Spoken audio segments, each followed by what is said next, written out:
Assalamualaikum warahmatullahi wabarakatuh.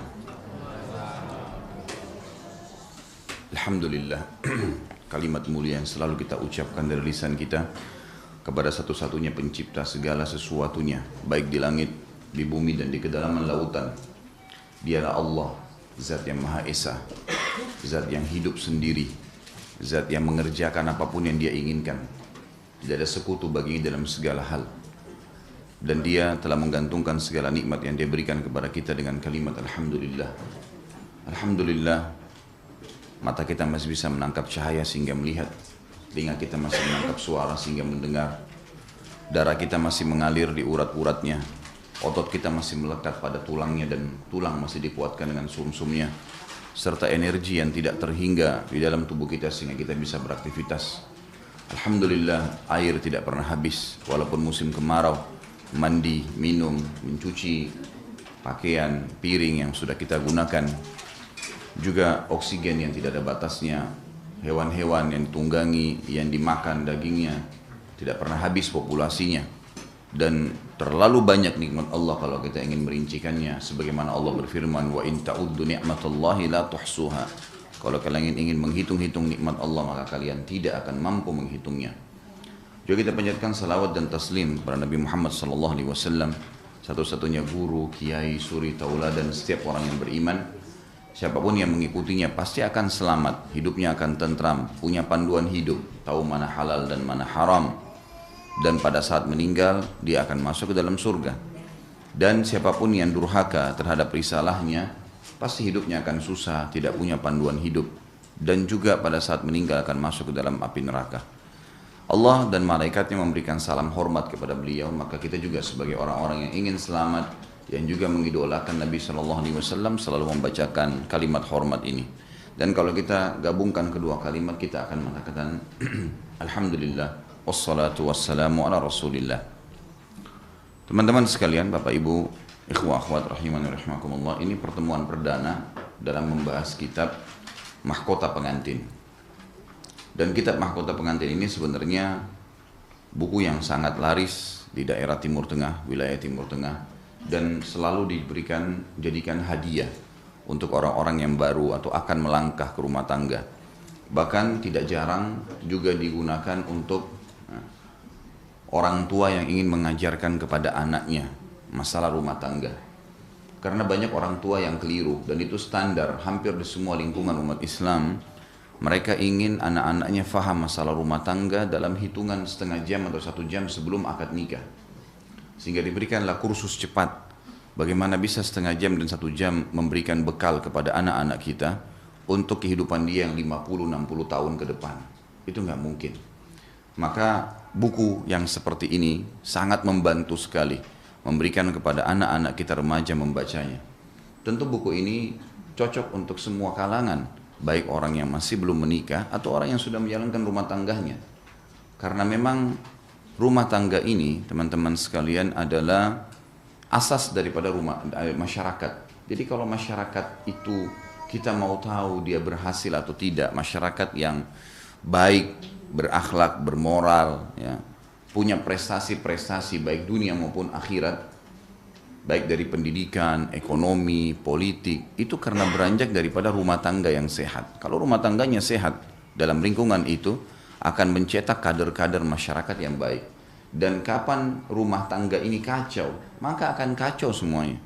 Kalau kita lihat orang-orang yang jadi preman di pinggir jalan sana, mabuk-mabukan, mengganggu orang lain, itu pasti karena rumah tangganya tidak ada pendidikan, tidak ada sesuatu yang bisa mereka ambil. Sehingga mereka hidup di jalanan, mereka cuma mengetahui kekerasan, mengambil haknya orang lain, dan tidak menganggap itu sebuah kesalahan. Karena rumah tangga yang tidak tertata baik. Tapi kalau kita lihat ada orang-orang yang berprestasi di kampus, berpendidikan, berakhlak, mereka sukses dalam usaha-usaha mereka di ekonomi, mereka juga menjadi panduan, ya, panutan di tengah-tengah masyarakat, itu karena rumah tangga yang positif. Jadi ayah ibunya telah mendidiknya dengan cara yang baik. Jadi memang membahas masalah rumah tangga ini adalah satu hal yang sangat dipedulikan dalam Islam.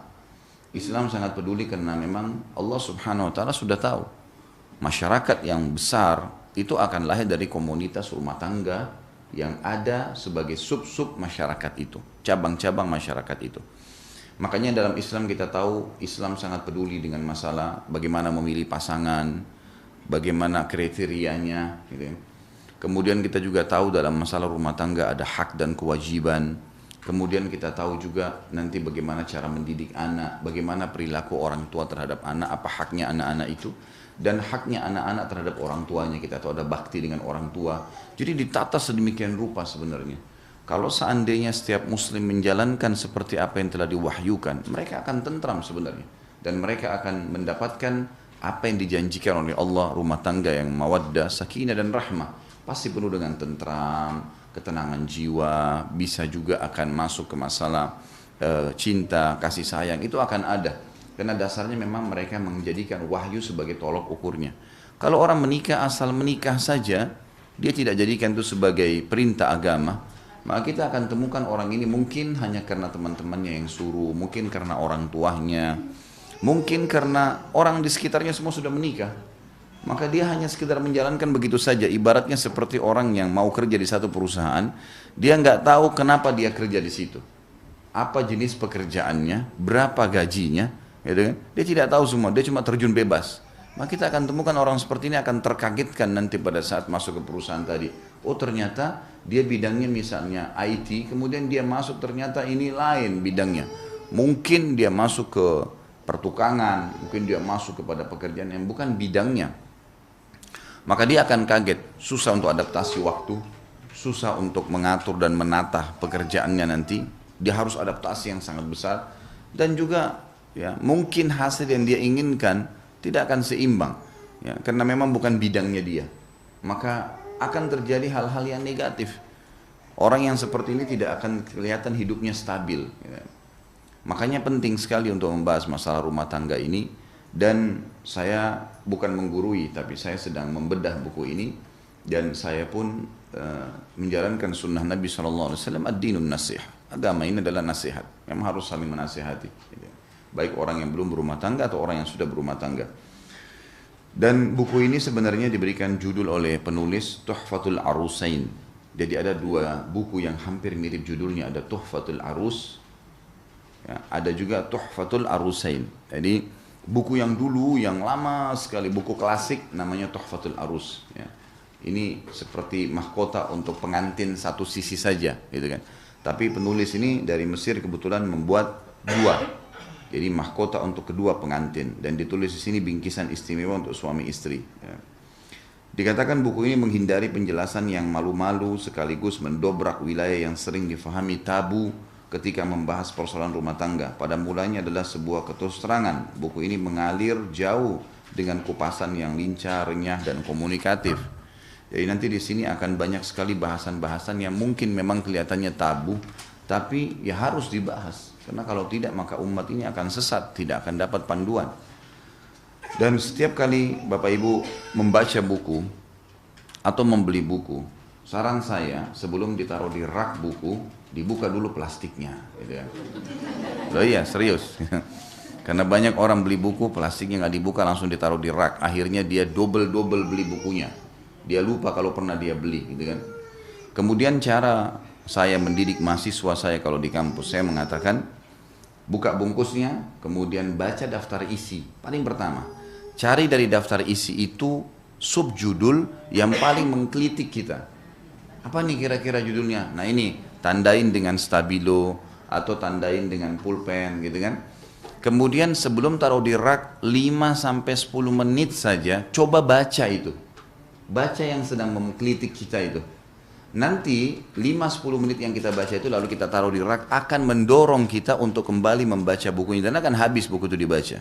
Kalau tidak maka sulit, gitu. Apalagi orang kalau membeli buku yang tebal, mungkin seperti ini semi tebal, ada yang lebih tebal lagi ya. Yang kita bahas di sini juga saya membahas hari Senin ada Minhajul Muslim yang sangat tebal. Itu memang kalau kita beli dan niatnya mau dibaca sendirian itu susah, gitu kan. Kapan waktunya, baik kalau kita langsung memahaminya, makanya perlu dibedah, Jadi daftar isi itu sebenarnya tujuannya ditulis buku secara ya ilmiah, tujuannya daftar isi untuk memberikan kerangka fikir. Fikirannya apa sih penulis ini? Apa yang dia mau sampaikan kepada kita sebagai pembaca? Nanti dari situ kita tahu, oh ternyata maunya dia seperti ini nih. Sebenarnya garis besar, garis besar. Jadi kita sudah tahu isi buku ini semua apa sih. Gitu. Nah kalau kita merasa sudah tahu, ya sudah, gitu. Nggak perlu dibaca. Tapi kalau kita masih tahu, oh ini kayaknya saya belum tahu nih, atau saya mau tambah informasi, kita akan membacanya dari daftar isi. Ya. Saya akan mulai dengan daftar isi. Di sini ditulis oleh beliau. Ada pertanyaan pertama yang penting sekali. Beliau mengatakan mengapa perlu menikah, gitu kan. Ini ada bahasan sendiri dari halaman 6 sampai halaman 11 nantinya. Kemudian beliau punya rincian sub-sub bahasan yang besar, seperti misalnya menikah merupakan sunnah para rasul. Nanti ada contoh-contohnya kita akan baca. Kemudian waspada terhadap zina. Ada bahasan sendiri, mencintai istri, menopang ketaatan pada Allah Subhanahu wa taala. Istri-istri Nabi, siapa saja nama-namanya. Ya, karena ini kita bahas masalah rumah tangga dan suri tauladan kita adalah Nabi Muhammad SAW. Banyak orang ditanya siapa istri Nabi, dia tidak hafal kecuali Aisyah. Yang lain, gitu kan? Anggaplah Aisyah sama Khadijah. Gitu. Yang lain masih banyak yang tidak tahu. Saudah binti Zam'a tidak ditahu namanya, gitu kan? Ummu Salamah, ya. Zainab juga itu ada 2 orang, gitu kan? Yang jelas ada istri-istri Nabi nanti akan disebutkan nama-namanya supaya kita punya gambaran, gitu kan? Dan nanti akan kita berikan gambaran juga. Kenapa dalam Islam nanti akan ada bab sendiri ya, berhubungan dengan bahasan masalah poligami, bagaimana memahaminya, kenapa harus ada dalam agama Islam, bagaimana sebenarnya dituntun oleh agama sehingga tidak ada kesalahpahaman di masyarakat, karena ini dianggap tabu, gitu kan, dianggap sesuatu lebih banyak ke negatif daripada positifnya. Kemudian ada sahaya wanita Nabi SAW. Di dalam Islam juga ada bahasa, nanti akan saya jelaskan tentang hamba sahaya dalam Islam, baik laki-laki ataupun perempuan. Kemudian ada pernikahan di masa jahiliyah. Bagaimana sih pernikahan sebelum Islam datang di Mekah itu? Seperti apa keadaannya? Landasan memilih istri, kriteria istri soleha, landasan memilih suami, kesetaraan atau kafa'ah dalam pernikahan, sholat istikharah. Gitu. Kemudian dibolehkan memandang wajah wanita yang dipinang dan sebaliknya. Wanita juga boleh memandang laki-lakinya. Mahar, seperti apa panduan dalam Islam mahar itu? Keputusan Nabi SAW tentang mahar minimal dan maksimal serta sahnya pernikahan dengan mahar hafalan Al-Quran yang dimiliki oleh suami. Kemudian ada larangan berlebih-lebihan dalam mahar, cincin tunangan boleh atau tidak. Yang dibolehkan bagi peminang setelah peminangan, apa saja yang dibolehkan. Setelah khidbah, apa yang dia boleh lakukan? Bolehkah dia komunikasi? Bolehkah ada pertemuan lagi dengan keluarganya misalnya? Kemudian nafkah untuk istri. Setelah menikah sudah mulai masuk ke dalam bahasan rumah tangga. Nafkah, apa itu nafkah? Dan kenapa harus istri yang menerima nafkah? Ya. Malam kasih sayang, malam pengantin, hukum pergi ke salon bagi perempuan, gitu kan. Mencabut bulu alis, cat kuku, memanjangkan kuku, nyanyian dalam pesta pernikahan, rukun dan syarat pernikahan, perbedaan antara ungkapan nikah sama zawaj. Ya, ini sama-sama dalam istilah agama. Doa untuk sepasang pengantin, malam pengantin, sholat dulu, ini sebelum berhubungan biologis, meletakkan tangan di atas kepala istri dan mendoakannya. Lalu ada kisah nyata yang diangkat oleh beliau berhubungan dengan malam pertama ini. Doa laki-laki ketika menggauli istrinya, apa doanya dan apa manfaatnya, memecahkan selambut kegadisan, ya, itu ada dituntun secara agama dan ada beberapa hadis menjelaskan masalah itu. Bagaimana laki-laki berhubungan seksual dengan istrinya. Pesta pernikahan atau walimah, boleh mengadakan pesta perkawinan dengan kurma, susu dan minyak samin. Kalau tidak bisa membeli kambing misalnya, karena Nabi SAW menyuruh mengiklankan dengan 1 ekor kambing. Dilarang mengundang orang kaya saja dalam walimah. Jadi undang acara makan itu dibuka untuk siapa saja boleh mampir, termasuk kalau ada orang yang lewat, orang minta-minta misalnya. Bab tentang pernikahan, syarat dalam pernikahan, wanita-wanita yang haram untuk dinikahi. Nikah tahwil, ya, ini juga akan ada penjelasan. Ada macam-macam nikah yang tidak dibolehkan, ya. Nikah sigar, nikah muhallil, nikah mut'ah, ya. Kemudian nikah yang dilakukan oleh orang yang sedang ihram, menikah dengan wanita pezina, khulu. Kalau perempuan mau narik hak suaminya karena pelanggaran-pelanggaran suami, diajukan kepada pengadilan sehingga terjadi perceraian. Nikah misyar, kemudian nikah urf. Ini semua jenis-jenis yang akan kita jelaskan nanti. Di bab poligami, karena dia masuk dalam puncak daripada rumah tangga itu, takut miskin karena banyak istri dan anak, ada was-was yang terjadi kadang-kadang. Hak istri atas suaminya, hak-hak suami, tidak minta cerai. hak istri, pesan-pesan untuk suami istri yang berpoligami akan dijelaskan nanti. Kemudian etika berumah tangga, pergaulan yang baik, etika suami, etika istri di rumah, diharamkan menyebarkan rahasia persetubuhan, tidak menyambut suami setelah kepulangannya dari pekerjaan dengan masuk ke kamar mandi. Jadi ini ijtihad penulis ya, berusaha untuk menjelaskan secara rinci. Jangan mengingkari kebaikan suami. Bagaimana jika suami kikir, tidak memberikan nafkah? Apa yang harus istri lakukan sementara dia tidak punya kerjaan misalnya? Maka ini ada bahasan sendiri. Bagaimana istri menampakkan kemarahannya pada suami kalau ada sesuatu yang dia tidak suka? Apakah dia harus merontak-rontak, dia harus memukul atau apa? Mungkin ada adabnya, dan ini akan ada adab dijelaskan nanti dengan mengenal karakter pasangan. Nasihat kepada suami agar istrinya tetap mencintainya. Nasihat untuk suami istri tinggal di rumah keluarga, baik di rumah keluarga suami ataupun istri, bagaimana semestinya diambil langkah. Bolehkah kita numpang di rumah mertua misalnya, di rumah kerabat setelah menikah, atau lebih baik kita berumah tangga sendiri. Nanti akan ada bahasan sendiri. Kriteria pria dambaan wanita, kemudian cara mengetahui pria idaman, apakah ada yang disebut dengan istri meranah, ya. Adakah suami yang meranah? Perbedaan antara zaujah dengan mar'ah. Zaujah istri, mar'ah ini umumnya wanita gitu. Kemudian ada bab nanti halaman 211, ini khusus masalah hubungan biologis, tapi ini maaf, ini saya tidak rincikan. Ini nanti akan Anda baca sendiri di bukunya, karena ini memang ijtihad dari penulis. Karena kaidah dalam biologis di Islam itu yang dilarang saja yang dijauhi, yaitu meletakkan kemaluan laki-laki di dubur istrinya atau di kemaluan pada saat haid dan nifas. Maka selain daripada itu dihalalkan. Oleh karena itu penulis di halaman 211 sampai di halaman 260 kurang lebih ya 267 itu semuanya ada gambaran-gambaran ijtihad beliau masalah hubungan biologis. Apa saja yang dibolehkan dalam agama Islam. Kemudian pengalaman-pengalaman beliau yang diambil dari buku-buku klasik dan buku-buku modern yang kemudian dia menjelaskan bagaimana melakukan biologis itu. Kemudian ada di halaman 269 ada hukum istimna atau onani yang haram bagi suami kalau melakukan sendiri, tapi kalau istrinya melakukan itu maka itu dibolehkan. Yang halal bagi suami istri pada saat istri sedang haid, kafarah atau denda bagi yang menggauli istrinya saat haid dan nifas, mensucikan diri dari haid, bagaimana caranya? Hukum khitan bagi wanita, hukum azal dari istri, azal itu mengeluarkan sperma di luar kemaluan. Kalau kita sekarang menggunakan juga ya KB, program KB itu bagaimana dalam Islam hukumnya? Hukum memakai alat kontrasepsi, kemudian hukum menggauli istri yang sedang menyusui, boleh atau tidak? Nanti kita lihat bagaimana dalil-dalilnya. Mengatasi kebiasaan onani yang buruk kalau laki-laki itu belum menikah. Batas usia tertentu untuk melakukan aktivitas seksual, faktor pemicu syahwat yang menguatkan kemampuan seksual. Kemudian beliau coba memberikan juga makanan-makanan menurut penulis dan minuman yang bisa membantu untuk membangkitkan syahwat antara suami istri itu sendiri. Terakhir yang sangat menarik sebenarnya dalam buku ini, karena saya bisa katakan buku ini lengkap karena beliau membahas ada satu bahaya sekali penyakit dalam rumah tangga yang banyak menjadi penyebab cerainya suami istri tapi orang tidak sadar, yaitu sihir. Ya, jadi banyak orang rusak rumah tangganya karena sihir orang lain. Mungkin karena orang yang pernah interaksi sama dia yang suka kemudian melakukan aktivitas sihir ini.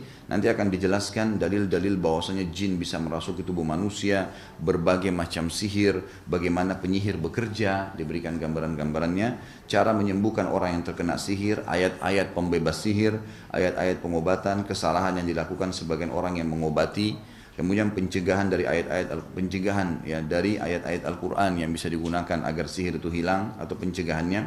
Petunjuk Nabi SAW untuk menolak sihir dan kesurupan, dan akhirnya terakhir preventif secara umum. Jadi ada kesimpulan secara umum. Kurang lebih seperti itu. Jadi ini daftar isi. Inilah isi buku itu, gitu kan. Nah, dengan membaca daftar isi seperti ini, teman-teman akan mendapatkan gambaran, oh ternyata buku ini isinya ini. Apapun di antara judul-judul yang ada menggelitik, menarik buat kita, ditandai, baca, gitu kan. Kalau ada sesuatu yang tidak jelas nanti bisa ditanyakan di pertemuan kita tentunya. Baik, setiap buku, setiap tulisan ilmiah juga dibutuhkan muqaddimah namanya, pendahuluan kalau bahasa Indonesia. Pendahuluan ini juga sama, dia sebenarnya kalau tadi daftar isi memberikan seluruh bahasan apa yang akan dibahas, tapi judul-judulnya saja, jadi orang bisa tahu. Kalau muqaddimah ini harus penulis bisa menulis kesimpulan dari satu buku ini. Apa alasannya dia menulis, apa saja yang dia ingin sampaikan di dalam buku itu. Jadi kalau ada di antara teman-teman yang mau menulis buku, maka dalam pendahuluan di awal pembukaan buku itu harus dia faham, gitu kan? Bagaimana orang kalau baca mukaddimahnya sudah faham isi bukunya, gitu. Seperti itu maksudnya. Dan biasanya secara ilmiah kalau orang menulis 10 lembar kertas, gitu kan? Biasanya 10 sampai 20 lembar kertas itu minimal mukaddimahnya 1 lembar, minimal. Per 20, per 10, per 20 itu 1 lembar. Jadi kalau dia tulis sampai 100 lembar, idealnya sebenarnya memang 10 lembar tuh. Idealnya 5 sampai 10 lembar itu harus mukaddimah. Karena ini menjelaskan apa sebenarnya yang sedang dia bahas. Kita pun kalau malas membaca buku dulu, lagi waktunya sempit, maka kita bisa membaca mukaddimah, baca pendahuluannya. Itu sudah memberikan wacana kepada kita apa yang sedang dibahas oleh penulis tentunya.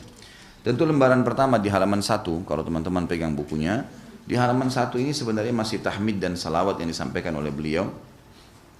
Saya akan mulai masuk menjelaskan dulu, atau kita akan baca apa sih yang ingin disampaikan oleh penulis ini dalam bukunya.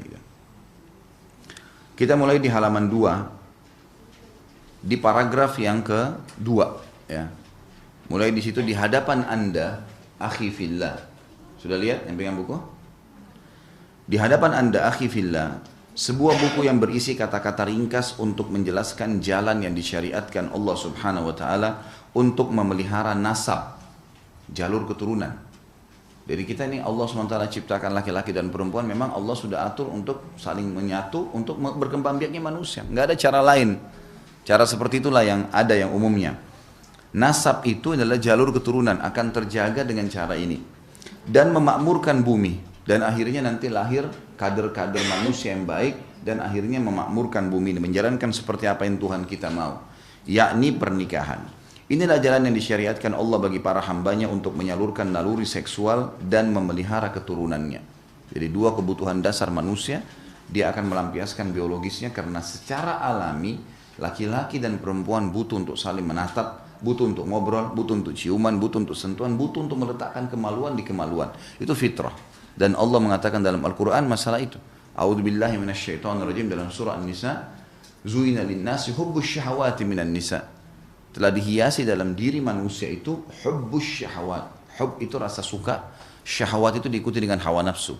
Jadi memang kita butuh untuk interaksi dengan lawan jenis. Selama orang itu normal, maka akan butuh. Allah telah membebankan itu pada kita dan mengajarkan caranya. Cara yang salah zina, cara yang benar menikah. Perbedaan antara zina sama nikah adalah 5 menit saja, kalimat akad. Gitu. Karena orang kalau zina, dia lampiaskan biologisnya. Tapi subhanallah, zina haram. Semua yang haram itu pasti akan dimulai dengan ketakutan, kekhawatiran, dan diakhiri dengan penyesalan. Semua begitu. Ketakutan, dia masuk ke hotel pun dia ketakutan dan diketahuan orang, dia kalau jalan ketakutan, tidak ada ketenangan. Secara medis pun ini seksual yang tidak sehat, gitu kan.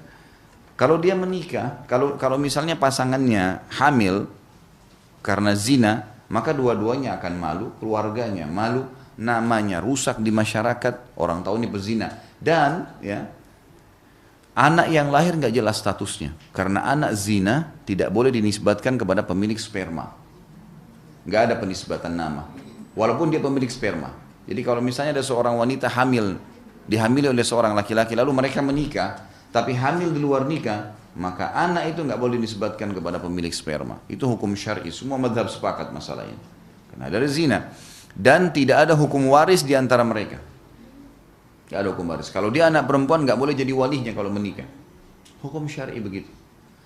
Kalau dia nikah itu hanya kalimat akad ya. Wali perempuan datang, kemudian datang 2 saksi, gitu kan? Ada maharnya, 5 menit acara ini, subhanallah. Kita tidak bicara acara undang makannya orang-orang.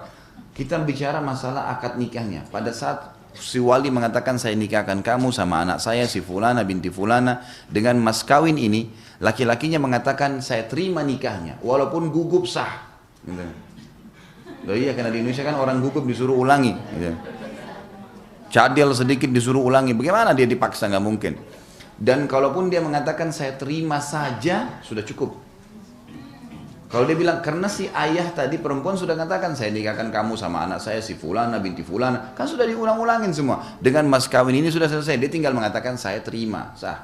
Kalau dia mengatakan saya terima nikahnya fulana binti fulana dengan mas kawin itu pelengkap saja. Setelah itu, orang semua tahu akan terjadi hubungan biologis, gitu kan.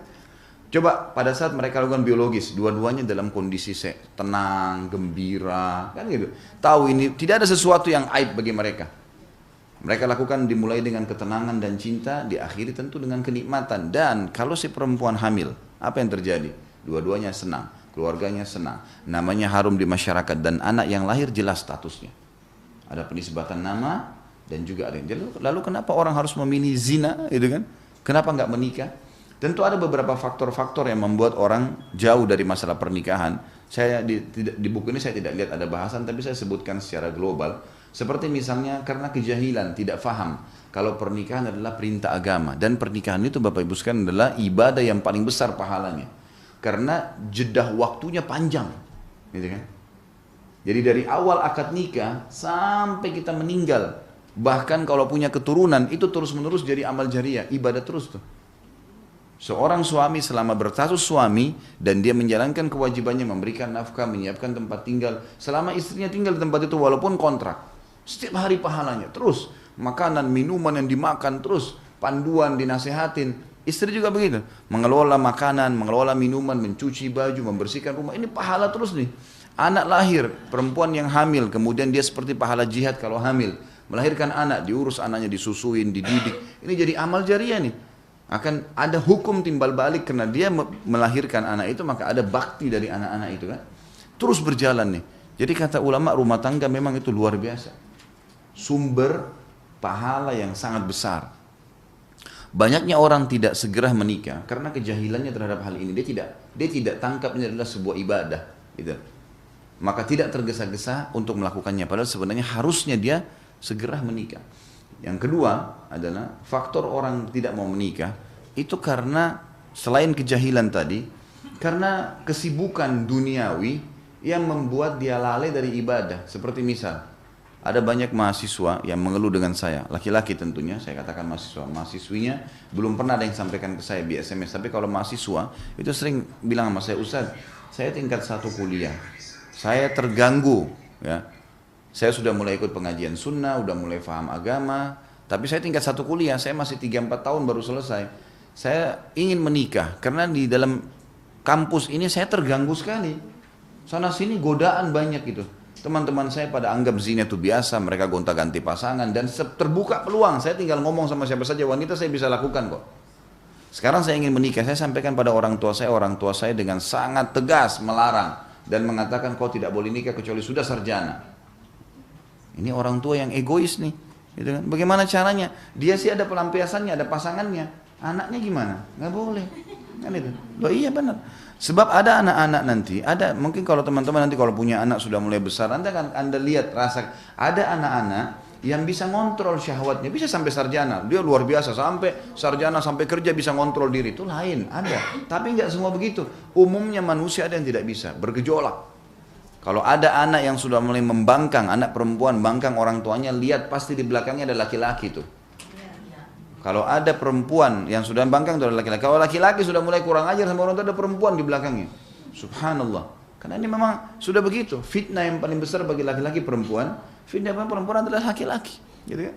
Maka jangan sampai kesibukan dunia membuat orang sampai menunda pernikahan. Tidak bisa. Sampai saya pernah bahasakan ke jemaah pengajian saya, lebih baik Bapak Ibu sekalian kalau kita punya anak, kalau kita lihat anak ini sudah membutuhkan pasangan hidup, artinya sudah mulai kelihatan dari tatapan matanya, gerak-geriknya, jangan ditunda pernikahannya, nikahkan, carikan orang baik-baik, nikahkan. Lebih baik kita tambah 1 piring makanan di atas meja kita untuk anak mantu yang juga jadi mahram. Kalau anak mantu laki-laki jadi mahram istri saya, kalau anak mantu perempuan jadi mahram buat saya, gitu kan? Datangin 1 piring tapi anak kita akan aman. Itu jauh lebih baik. Bagaimana banyak orang di Indonesia ini dan di Jakarta banyak fakta seperti itu. Dia membiarkan anaknya gonta-ganti pacar, bahkan sebuah kebanggaan bagi dia. Baiklah nak, mana pacarmu si fulan? Oh sudah putus. Baik, mana yang lain? Cari yang lain. Disuruh cari. Datang ke rumah, diizinkan malam minggu keluar bersama-sama. Kira-kira kalau keluar bersama-sama ke tempat gelap, ke tempat dingin, di bioskop, nggak terjadi perzinahan? Gimana cara orang tuanya nggak tanggung jawab nih? Dia lebih ridho anaknya melakukan perbuatan tersebut daripada dinikahkan. Subhanallah. Nah ini karena masalah faktor duniawi nih. Kadang-kadang sudah sarjana, cari kerja dulu nak, begini dulu nak, dan seterusnya. Maka ini biasanya penyebab daripada tertundahnya pernikahan. Padahal pernikahan adalah sunnah Nabi SAW. Nanti kan kita lihat banyak contoh bagaimana para sahabat tidak ada urusannya dengan ijazah nih.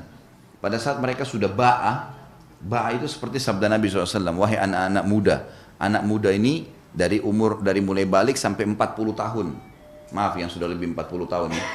Jadi ini memang dimasuk kategorikan istilah syabab. Kata Nabi SAW, ya ma'syar syabab, wahai anak-anak muda. Dari mulai balik sampai 40 tahun, laki-laki perempuan sama. Masih dikategorikan orang yang diperintahkan Nabi SAW. Man istata'a minkumul ba'ah. Ya. Kata Nabi SAW, ya ma'syar syabab, wahai anak-anak muda. Mulai balik sampai 40 tahun. Man istata'a minkumul ba'ah. Ba'a ini siapa yang mampu ba'a? Ba'a kata ulama bukan mampu finansial, kaya raya, bukan sudah jadi pintar, bukan. Tapi dia si laki-laki siap mau bekerja mencari nafkah buat istrinya. Si perempuan siap mengandung anak dari suaminya. Itu ba'a namanya. Jadi tidak ada urusannya di sini dengan pendapatan. Karena nanti kalau dia sudah nikah, si suami sudah diwajibkan harus kerja. Lalu hiduplah sama-sama. Ya kalau pendapatannya cuma satu piring makan berdua ya sudah itulah, itu kan. Jalani. Bukan harus sudah punya mobil mewah, sudah punya rumah yang besar, itu susah gitu kan. Maka akan tertunda semua pernikahan. Kata Nabi SAW itu. Jadi harusnya dia menikah. Falyatazawwaj, menikahlah. Fa innahu aghaddu lil basar wa ahsanu lil farj. Karena dia akan sangat menjaga ya, penglihatan seseorang dari hal-hal yang haram dan akan menjaga kesucian, kehormatan, kemaluan kalian. Waman lam yastati, kalau ada orang yang sudah syahwatnya ada tapi dia belum mampu, dia masih belum punya ba'ah. Artinya dia merasa masih butuh ilmu untuk belajar, gitu kan. Tapi ini juga tidak boleh lama.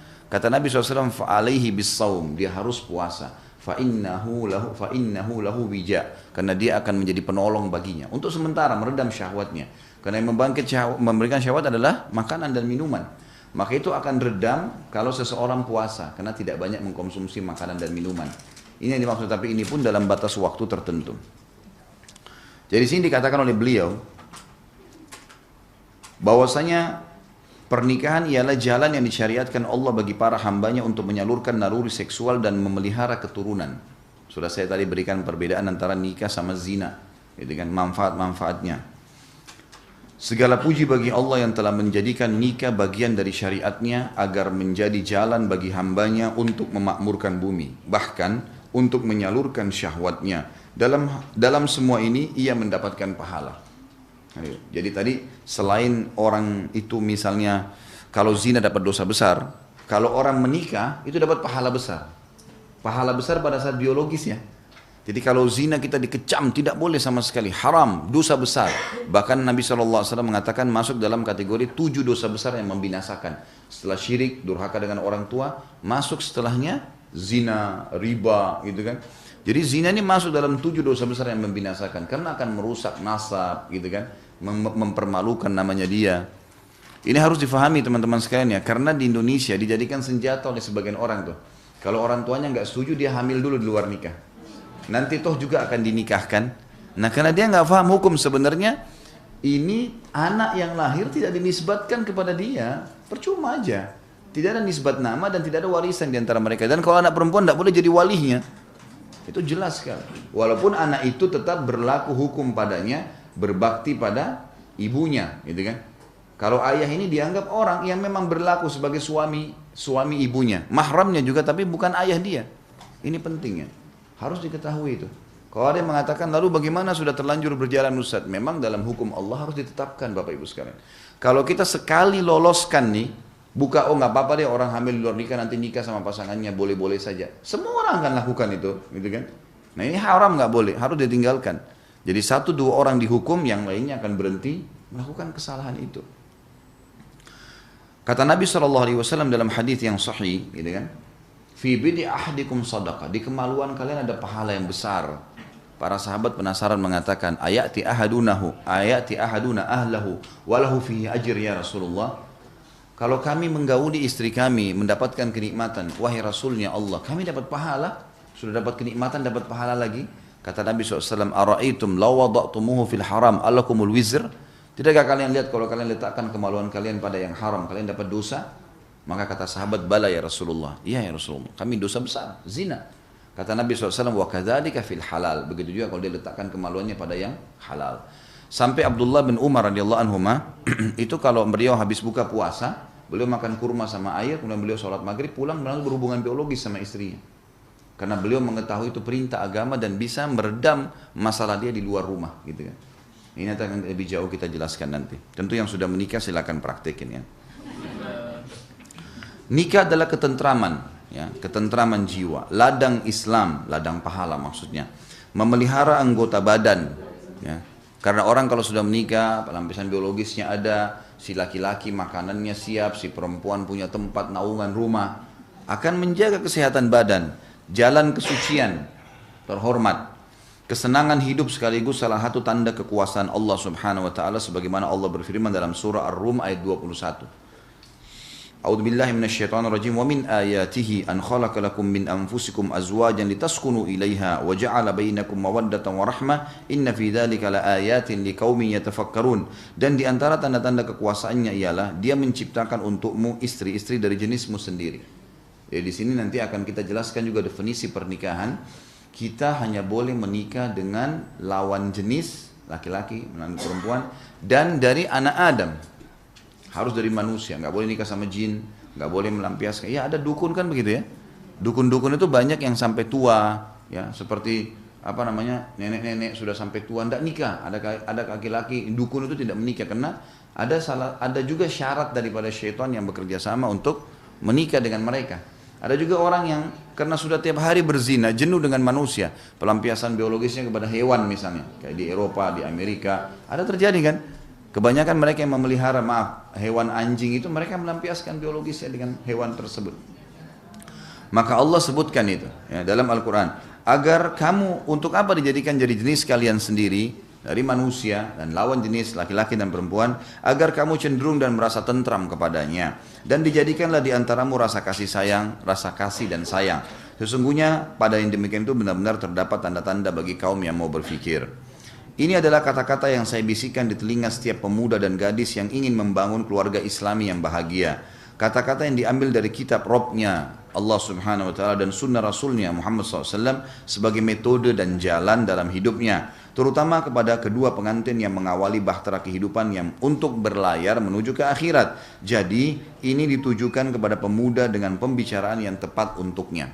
Ada juga sedikit kultum saya di YouTube itu, ada judulnya Jalan Tol Menuju ke Surga. Coba didengar deh.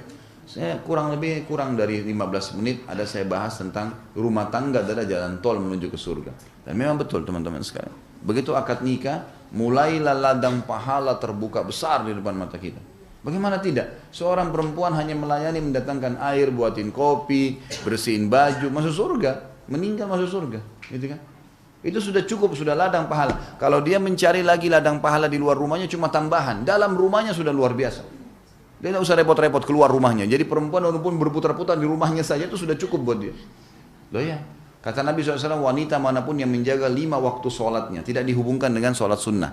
Sunnah tambahan berarti. Dan berpuasa Ramadannya tidak dihubungkan dengan puasa sunnahnya. Dan melayani suaminya.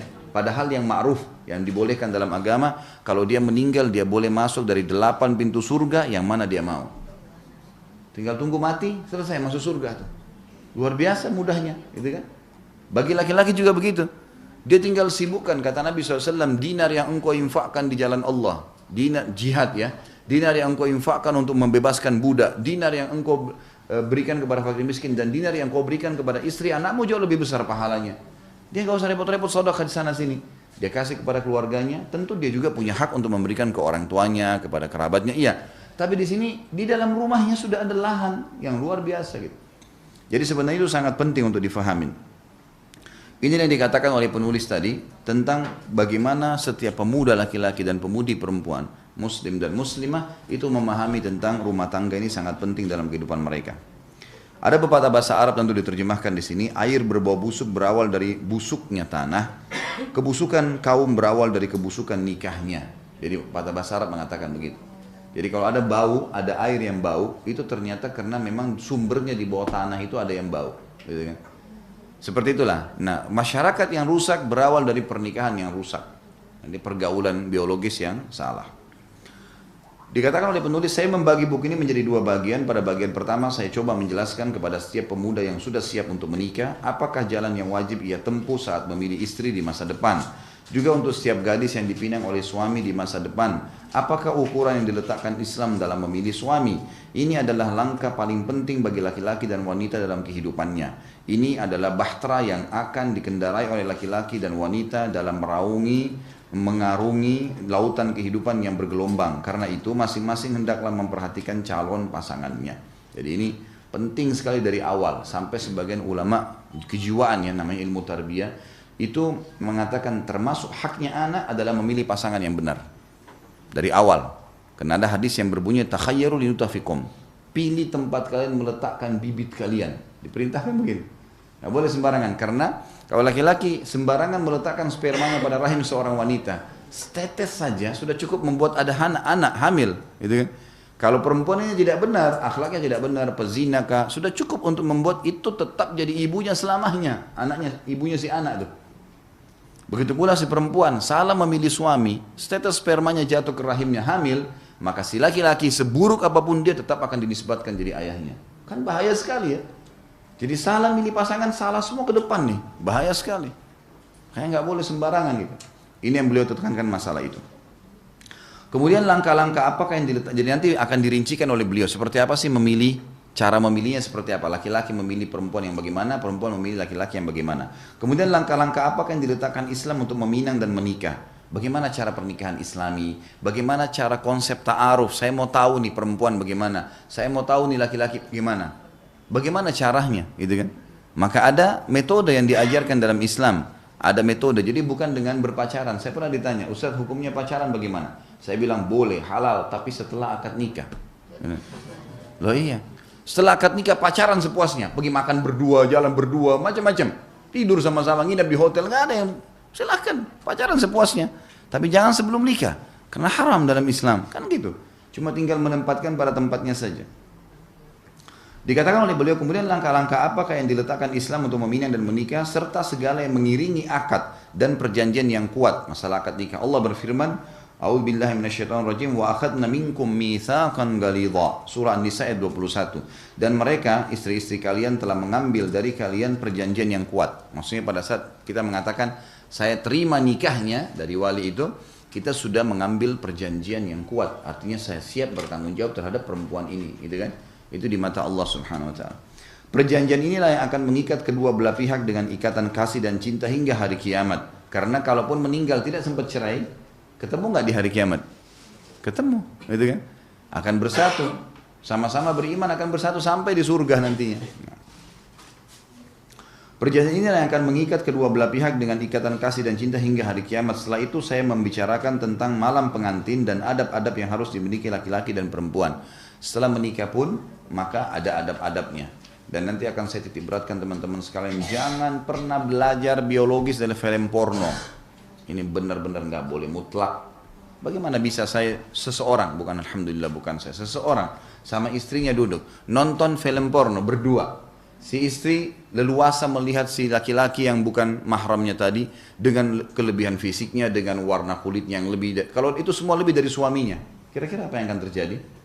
Dia pasti pada saat biologis pun tidak akan sehat, dia akan bayangkan siapa yang dia lihat di film itu kan. Sama halnya si laki-laki tadi, bagaimana istrinya bisa membiarkan dilihat perempuan yang jauh lebih sempurna daripada dia. Kenapa saya akan dicari yang sempurna supaya bisa menarik, supaya laku filmnya. Lalu itu satu sisi, melihat ini sudah merusak secara moral dan hubungan ya. Sehingga biologis yang tidak sehat nanti akan kita titik beratkan banyak dalam bahasan itu nanti. Yang tidak sehat adalah membayangkan orang lain, dan sebagian ulama mengatakan membayangkan orang lain bisa masuk dalam bab zina, awal-awal zina. Maka harus menikmatin pasangan sendiri, dan caranya harus gundul basar, harus jaga penglihatan dari yang haram tuh, nggak bisa enggak. Ini harus digarisbawahi gitu kan. Jadi harus hati-hati berhubungan dengan masalah. Yang kedua, kita mendukung perzinahan. Orang lagi zina kita lihat gitu kan. Walaupun hanya berdua sama suami, walaupun hanya sendirian, ya kita sama saja mendukung perzinahan. Kita beli kasetnya, duitnya sudah haram tuh. Kemudian kita tonton, belum lagi ada orang yang luar biasa, ya. Dia bukan loyal dalam kebaikan, ngajak orang ke masjid, ngajak orang nonton rame-rame, kan itu. Ini bahaya sekali. Berapa banyak dosa yang dia dapatkan? Ini bahaya sekali. Yang ketiga, mengajarkan biologis yang tidak Islami, karena mereka akan pakai cara-cara mereka. Najis lah, kotor lah, dari dubur lah, dan seterusnya. Ini semua haram dalam agama Islam. Dan ulama mengatakan kesimpulannya, biologis teman-teman sekalian adalah sesuatu yang alami, sebagaimana seseorang tahu, ini makanan masuk melalui mulut saya, bukan di kuping, bukan di mata. Orang sudah tahu secara alami, biar tidak, anak kecil, anak saya 2 tahun, saya kasih makanan, dia masuk di mulutnya tuh. Padahal dia belum bisa ngomong gitu kan, tahu dia. Tahu mata melihat, kalau ditutup dia nggak bisa melihat, tahu, telinga mendengar, tidak bisa yang lain. Sebagaimana juga biologis begitu. Kita cukup mengambil teori-teori dan syariat sudah mengajarkan secara panjang lebar. Buku ini mendetail sekali merincikan masalah itu ke depannya. Ada bahasannya. Maka kita tidak perlu, hati-hati teman-teman sekalian. Ini berbahaya sekali. Sampai ada orang pernah mengeluh sama saya, seorang ibu mengatakan, Ustadz sampai suami saya parah sekali. Dia tidak bisa biologis sama saya kecuali sambil buka laptop nonton film itu. Sampai sudah parah karena sudah bertahun-tahun nih, sudah berkarat. Dia tidak bangkit syahwatnya tanpa harus itu. Itu waswas syaitan. Nggak bisa, ini harus diruqyah ini. Kalau dibacain ayat-ayat bisa gangguan syaitan yang ada dalam tubuhnya. Buku ini mengemukakan pengembaraan penuh berkah yang ditempuh pemuda muslim dalam mencari istri ideal yang akan menyertainya sepanjang hidup dengan dalam ketaatan kepada Allah Subhanahu wa taala. Buku ini mengemukakan juga fase-fase perjalanan itu, di mana dari penjelasan tentang kriteria dan dasar-dasar ditetapkan Islam untuk memilih istri soleha. Lalu apakah kriteria-kriteria dari kitabullah dan sunnah Rasulnya Muhammad SAW yang harus dimiliki suami. Buku ini juga mengemukakan tentang sebagian hal yang terjadi dan dihadapi peminang, berupa permasalahan yang berkaitan dengan peminangan dan hukum-hukumnya, mahar, kafa'ah atau keselarasan, dan permasalahan lain seperti melihat wanita yang dipinang yang disyariatkan dan hukum-hukumnya, yang dihalalkan bagi peminang terhadap wanita yang ia pinang, yang dihalalkan bagi peminang setelah akad nikah. Apakah peminang wajib memberi nafkah kepada wanita yang ia pinang sedangkan ia masih berada di rumah ayahnya, si perempuan masih di rumah ayahnya. Halalnya emas yang dipakai oleh wanita. Hukum-hukum pernikahan seperti tempat akad, wali, rukun dan syarat akad, doa untuk kedua mempelai, walima atau pesta pernikahan dan seterusnya. Kemudian hukum khulu, hukum nikah al-urf. Urf ini tradisi, ya. Kalau ada orang karena nikah hanya karena tradisi. Nah, jadi kita harus tahu setiap muslim dan muslimah harus menjadikan Islam sebagai tradisinya, jangan tradisi diislamkan. Garis bawah itu. Karena ada suku-suku di Indonesia ini yang memang malah dibalik, tradisinya yang diislamkan. Mereka muslim tapi bukan cara Islam, ya. Kemudian pesan-pesan untuk mewujudkan rumah tangga yang bahagia, ada hak istri, ada hak suami, etika-etika untuk suami istri. Kemudian buku ini juga memaparkan hukum jima atau seksual dan berbagai persoalannya, antara lain hukum seks dan cara memulai malam pengantin, diharamkan menyetubui istri dari dubur atau anus dan pada saat haid, solusi dari ejakulasi dini, ya, makanan dan obat-obatan yang dapat menambah kekuatan seksnya, manfaat dan kerugian seks kalau terlalu berlebihan atau kurang sekali, hukum azal, tadi mengeluarkan sperma di luar kemaluan istri, mengobati robt atau ketidakmampuan melakukan seksual pada malam pengantin. Dan saya memohon kepada Allah, kata beliau, agar usaha ini benar dan ikhlas karena wajahnya Allah yang mulia. Dan jika ada yang saya tulis ini benar, maka itu berasal dari Allah semata. Dan jika di sana terdapat kesalahan, maka itu berasal dari saya dan syaitan. Allah dan Rasulnya terbebas darinya. Ya. Jadi ini kurang lebih mukaddimah. Kita sudah punya gambaran apa yang diinginkan oleh penulis dalam masalah ini. Baik, kita akan masuk teman-teman sekalian. Dan saya punya metode dalam bahasan buku ini, ya. Saya akan selalu tidak buru-buru dalam menyelesaikan sebuah kajian kitab. Kita akan bahas per subbabnya, gitu kan. Apa saja yang dibutuhkan dibahas, maka kita akan bahas itu. Ada pertanyaan di sini di awal kitab, ya. Mengapa kita perlu menikah? Gitu. Beliau mengatakan Allah Subhanahu wa taala berfirman dalam surah An-Nur ayat 32. A'udzu billahi minasyaitonir rajim wa ankihul ayama minkum was-salihin min ibadikum wa imaikum in yakunu fuqara'a yughnihimullahu min fadli wallahu wasi'un alim. Dan kawinkanlah orang-orang yang sendirian di antara kalian. Jadi dalam Islam disuruh para sahabat tuh, seperti misalnya Umar bin Khattab pada saat menemui Hafsah, anaknya, suaminya cerai, gitu kan. Tidak menunggu berapa hari selesai masa iddah, Maka Umar bin Khattab keliling nyari siapa sahabat yang siap menjadi suaminya Hafsah. Sampai dalam Islam tidak aib menawarkan anak kita kepada orang yang kita anggap baik. Umar bin Khattab datang kepada Utsman bin Affan, tawarkan, Utsman, Hafsah layak jadi istri, nikahilah. Utsman mengatakan saya tidak punya hajat. Datang kepada Abu Bakar, wahai Abu Bakar, nikahilah. Abu Bakar pun terdiam pada saat itu, tidak memberikan jawaban sampai 3 hari. Kemudian setelah 3 hari datang lamaran Nabi Muhammad SAW. Kemudian kata Abu Bakar kepada Umar, wahai Umar, apa kau tahu kenapa saya tidak melamar Hafsah? Tadinya saya mau menikah, karena itu kau sahabat saya. Pasti saya nikahilah anak kamu kalau kamu tawarkan. Tapi saya mendengar Nabi SAW menyebut-nyebut nama Hafsah. Maka saya tidak ingin melangkahi beliau. Maka akhirnya menjadilah istri Nabi SAW. Jadi tidak aib menawarkan ya anak kita kepada orang lain, saudari kita, saudara kita. Boleh kita tawarkan kepada orang-orang saleh. Kita tahu orang ini baik, kita tawarkan. Ini saya punya adik, kamu mau nikah nggak sama adik saya? Ini saya punya anak. Ya, mungkin maaf kalau ada ibu-ibu yang anaknya dilihat ibu itu masih mampu, ini ibu saya butuh seorang suami, apakah kamu mau menikah, dan seterusnya, gitu kan? Juga termasuk tidak aib menawarkan diri sendiri dalam Islam. Iya, karena pernah ada wanita sahabiat datang menawarkan dirinya kepada Nabi SAW. Tapi ini kalau dilihat orang itu soleh dan layak ya, maka mau dia datang di masjid setelah sholat langsung duduk di sebelah Nabi SAW dan mengatakan, ya Rasulullah, saya hibahkan diri saya. Artinya Anda mau nikahi saya silakan gitu. Maka Nabi SAW dalam hadis dikatakan memperhatikan wanita tersebut dan merasa tidak punya hajat. Maka beliau pun akhirnya wanita ini menyerahkan, ya Rasulullah, kalau Anda tidak mau silakan, siapapun yang Anda tunjuk saya ridho. Maka Nabi SAW berdiri mengatakan kepada para sahabat, siapa yang mau menikahi wanita ini? Berdirilah seorang sahabat mengatakan, saya ya Rasulullah. Kata Nabi SAW, apa yang kau bisa jadikan sebagai mahar? Coba pulang ke rumahmu cari sesuatu. Orang ini ternyata miskin sekali laki-laki ini, nggak punya apa-apa. Dia pulang ke rumahnya, dia balik lagi, ya Rasulullah, di rumah saya nggak ada apa-apa kecuali yang saya pakai sehari-hari.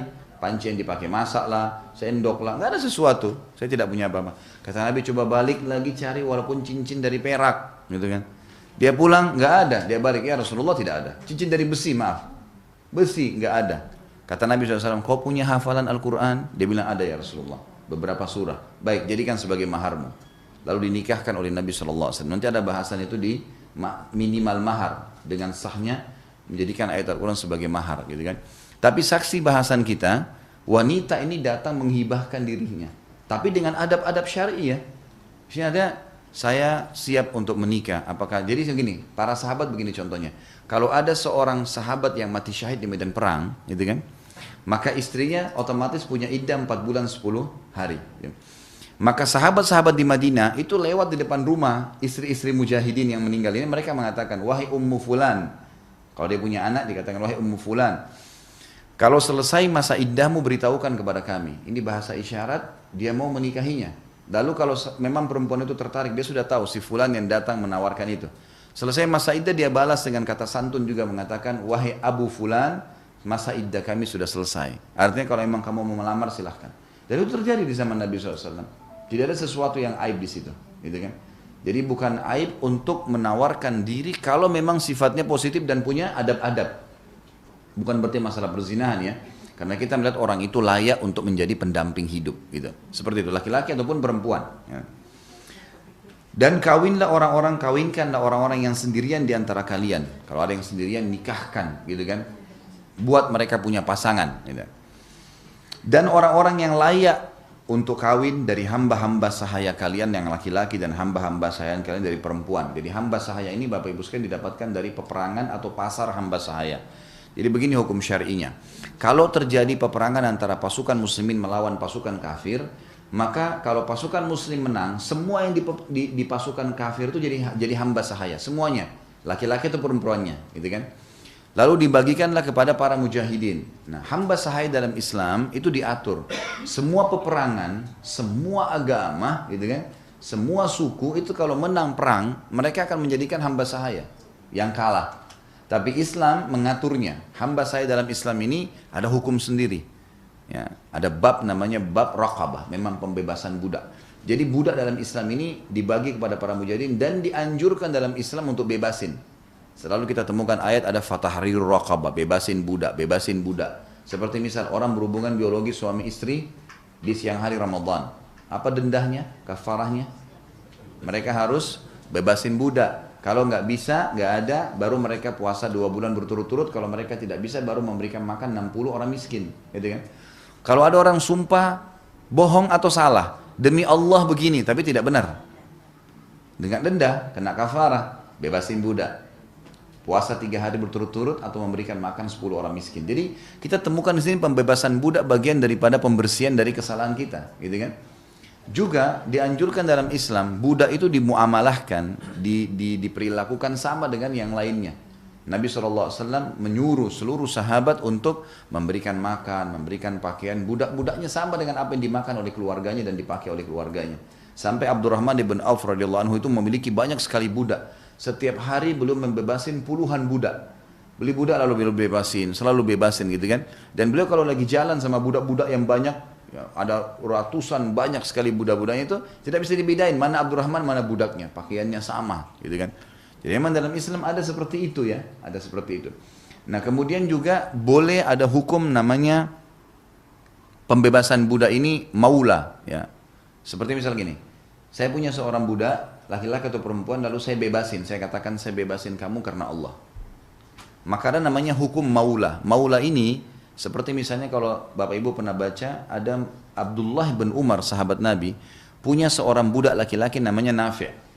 Nafi' ini dibebasin oleh Ibnu Umar, kamu bebas karena Allah. Maka dikatakan dalam riwayat hadis, karena Nafi' ini belajar terus dengan Ibnu Umar menjadi ulama hadis, maka dikatakan Nafi' maulanya Ibnu Umar. Maula maksudnya adalah dia dibebasin oleh tuannya. Dan kalau si budak ini bebas, kemudian dia bekerja jadi kaya raya, kemudian dia mati, si tuannya yang bebasin punya hak waris. Ada hukum sendiri namanya hukum maula. Ada hukum yang lain namanya hukum mukatabah. Mukatabah itu si budak ini bisa mengatakan pada tuannya, Tuan saya mau bebas. Apa syaratnya? Apa yang Anda mau? Kata tuannya, saya mau kamu bayar saya 1 juta rupiah. Kamu bebas setelah itu. Kata budaknya, baiklah, saya bayar cicil ya. Saya bayar sebulan 100 ribu. Bisa nggak? 10 bulan saya bebas. Kata tuannya, baiklah, kamu bebas, nggak masalah. Dibayarlah 100 ribu. Ini namanya mukatabah. Dan ini Allah SWT memerintahkan, bahkan menganjurkan untuk memudahkan agar budak itu bebas, gitu kan. Tapi tidak boleh mukul budak sembarangan, gitu kan? Tidak boleh menindas mereka, harus memberikan haknya, gitu kan. Bahkan dianjurkan untuk dibebasin. Nah ada budak laki-laki, ada budak perempuan. Nah budak-budak perempuan dan laki-laki ini boleh juga diajak menikah. Syaratnya adalah tuannya bebasin dulu, gitu kan. Kamu bebas ya, saya bebasin, baru menikahlah. Ya. Jadi ini termasuk yang dimaksud dalam ayat tadi dikatakan, dan nikahkanlah hamba-hamba sahaya kalian laki-laki dan hamba-hamba sahaya kalian perempuan. Boleh juga dinikahkan antara hamba sahaya sama hamba saya. Seperti kalau pernah dengar ulama besar namanya Hasan Basri. Pernah dengar ya? Hasan Basri itu ibu dan ayahnya budak. Budaknya sahabat, gitu kan. Yang satu budaknya Abu Bakar, yang satu budaknya Zaid bin Thabit. Zaid bin Thabit. Maka ibu dan ayahnya ini dinikahkan oleh kedua sahabat tadi. Sehingga lahirlah Hasan Basri yang akhirnya ya ibunya Hasan Basri ini kalau tidak salah pernah menjadi budaknya Ummu Salamah, istri Nabi SAW. Lalu kalau ibunya lagi pergi ke pasar disuruh beli sesuatu oleh Ummu Salamah kalau Hasan Basri nangis sambil didiamkan disusui, bukan disusui sebenarnya, jadi diberikan payudaranya supaya dia tenang. Maka diberikan julukan Hasan Basri anak susu Nabi SAW, walaupun Ummu Salamah itu sudah tua, nggak bisa lagi punya anak. Tapi seperti itulah yang dimaksud dengan hamba sahaya. Jika mereka miskin, dan ini adalah janji dari Allah, kalau orang miskin kemudian dia menikah, janji Allah akan kayahkan. Asal niatnya karena ibadah. Jika mereka miskin, Allah akan memampukan mereka, memberikan mereka kekayaan dengan karunia-Nya, dan Allah maha luas pemberiannya dan maha mengetahui. Surah An-Nur ayat 32. Kemudian surah Al-A'raf 189. Jadi alasan kita menikah tadi sudah jelas ya. Kita diperintah agama, disuruh menikah. Dan penyebab kita bisa mendapatkan hasil, pendapatan.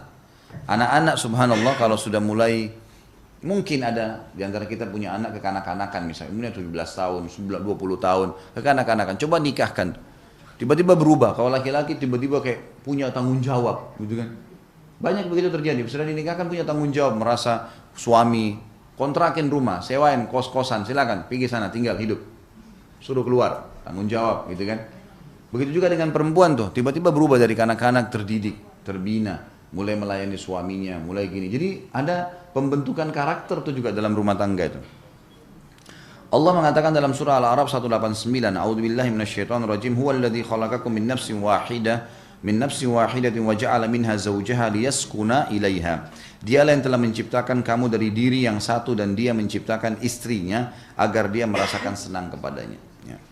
Hai sekalian manusia, bertakwalah kepada Rabbmu yang telah menciptakan kamu dari seorang diri dan daripadanya Allah menciptakan istri dan dari keduanya Allah mengembangbiakkan laki-laki dan perempuan yang banyak, dan bertakwalah kepada Allah ya, yang dengan menggunakan namanya kalian saling meminta satu sama yang lain dan peliharalah hubungan silaturahim, sungguhnya Allah senantiasa menjaga dan mengawasi kalian. Ini surah An-Nisa ayat 1, ini terjemahannya. Bunyi ayatnya, a'udzubillahi minasyaitonirrajim, ya ayuhan nasu inna khalaqnakum min ya ayuhan nas ittaqu rabbakum alladhi khalaqakum min nafsin wahidah wa khalaqa minha zawjaha wa batha minhuma rijalan katsiran wa nisaa wattaqullaha alladzi tasaaluna bihi wal arham innallaha kana 'alaikum raqiba.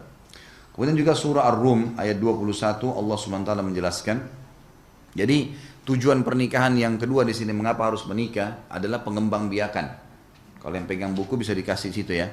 Jadi surah An-Nur tadi itu karena ibadah. Ya, tujuannya untuk melakukan perintah Allah.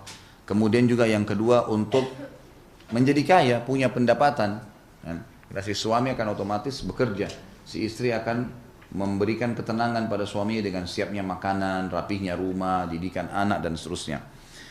Kemudian yang ketiga, jadi yang pertama ibadah, yang kedua adalah untuk mendapatkan menjadi sumber income karena menikah. Kemudian yang ketiga adalah untuk mendapatkan ketentraman, surah Al-A'raf 189. Kemudian yang keempat untuk mempunyai keturunan, berkembang biak, surah An-Nisa ayat 1. Allah SWT jelaskan masalah itu. Kemudian surah Ar-Rum ayat 21 yang artinya, dan diantara tanda-tanda kekuasaannya ialah dia menciptakan untukmu istri-istri dari jenismu sendiri supaya kamu cenderung dan merasa tentram kepadanya dan dijadikan diantaramu rasa kasih dan sayang. Sesungguhnya pada yang demikian itu benar-benar terdapat tanda-tanda bagi kaum yang mau berfikir. Wa min ayati an khalaqalakum min anfusikum azwaja litaskunu ilaiha wa ja'ala bainakum mawaddatan wa rahmah inna fi dzalika laayatin liqaumin yatafakkarun. Ya. Jadi ini termasuk juga tujuan daripada kenapa harus menikah, untuk mendapatkan ketentraman jiwa, cinta dan kasih sayang. Kemudian surah An-Nahl ayat 72. A'udzubillahi minasyaitonirrajim. Wallahu ja'ala lakum min anfusikum azwajan wa ja'ala lakum min azwajikum banina wa hafadha wa razaqakum minat thayyibat. Al-ayat. Ini dalil lain bahwasanya tujuan pernikahan untuk memiliki keturunan. Jadi kalau maaf, ibu-ibu atau akhwat kita di sana, kalau ada orang yang mau melamar dan dia berikan syarat, saya mau nikah tapi saya nggak mau punya anak, dari awal tolak pernikahannya, tolak lamarannya, gitu kan? Karena nggak bisa. Tujuan pernikahan memang tujuan untuk punya anak. Bagaimana orang hubungan biologis nggak hamil? Sedangkan orang pakai KB saja bisa saja hamil, gitu kan? Sulit, nggak mungkin itu. Itu tujuan. Makanya Allah katakan dalam surah An-Nahl ayat 72, Allah menjadikan bagi kalian istri-istri dari jenis kalian sendiri dan menjadikan bagi kalian dari istri kalian itu anak-anak dan cucu-cucu dan memberikan kalian rezeki yang baik-baik. Artinya setelah kalian jalankan itu Allah akan jaminkan adanya rezeki. Rasulullah SAW yang berakhlak Al-Quran menganjurkan dan memotivasi kita untuk menikah. Imam Bukhari meriwayatkan dari Abdurrahman bin Yazid radhiyallahu anhu, ia berkata, "Dakhaltu ma'a Alqamati wal Aswadi ala Abdullah, faqala Abdullah, kunna ma'a Nabi sallallahu alaihi wasallam shababan la najidu syai'an. Faqala lana Rasulullah sallallahu alaihi wasallam, ya ma'syara asy-syabab man istata'a al-ba'a falyatazawwaj fa innahu aghaddu lil basari wa ahsanu lil farj wa man lam yastati' fa alayhi bis-shawm fa innahu lahu wija." Aku bersama Alqamah dan Al-Aswad mendatangi Abdullah, maksudnya Abdullah bin Umar radhiyallahu anhuma. Maka Abdullah mengatakan, dulu kami waktu hidup bersama Nabi SAW sebagai pemuda-pemuda yang tidak memiliki apa-apa. Kami belum punya kerjaan, tidak punya pendapatan.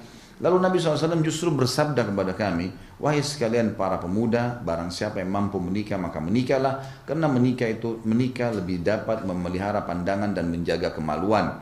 Barang siapa yang tidak mampu maka hendaklah dia berpuasa, karena puasa dapat mengekang keinginannya. Hadis ini riwayat Bukhari.